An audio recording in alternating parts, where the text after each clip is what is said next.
వీళ్ళు ఏం పాపం చేసినా దాసోరు శ్రవణ్ను ఆర్ఎస్ ప్రవీణ్ గారు బీఆర్ఎస్ వర్కింగ్ ప్రెసిడెంట్ అయ్యా. ఒక్కరోజు నమస్తే తెలంగాణ పేపర్లో ఆయన ఫోటో ఉండదు, ఆయన వార్త ఉండదు. టీ న్యూస్లో ఒక్కరోజు ఆయన వార్త ఉండదు, ఆయన ఫోటో ఉండదు. ఇక ఏమిస్తానులే వాళ్ళకి మీరు ప్రాధాన్యత.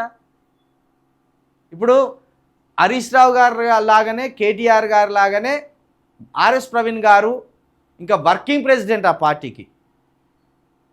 వర్కింగ్ ప్రెసిడెంటు ఒక స్టేట్మెంట్ ఇస్తే, ఒక విషయం మీద మాట్లాడితే కనీసం ఆయనకు స్పేస్ ఇవ్వకుండా ఆయన ఫోటో వేయలేదంటే బీఆర్ఎస్ పార్టీలో ఆర్ఎస్ ప్రవీణ్ గారికి దొరికే ప్రాధాన్యత ఏందో మనం అర్థం చేసుకోవాలి.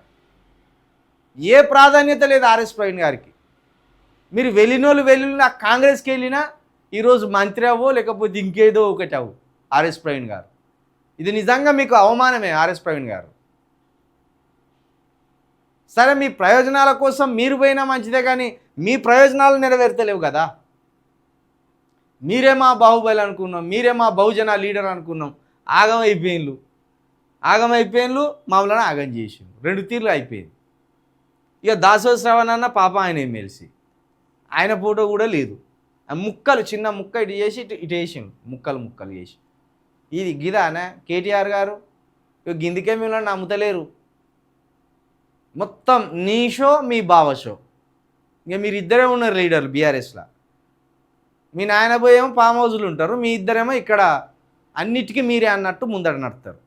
మరి ఈ వర్కింగ్ ప్రెసిడెంట్ ఏం కావాలి ఆర్ఎస్ ప్రవీణ్ గారు?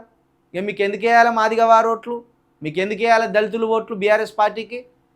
ఎక్కడన్నా ఒకరోజు ఆర్ఎస్ ప్రవీణ్ గారి బొమ్మేసి ఒక వార్త రాసింలా? దీన్ని అర్థమైతే లేదా ఈ దళితుల మీద బీఆర్ఎస్ వివక్ష అయింది అనేది?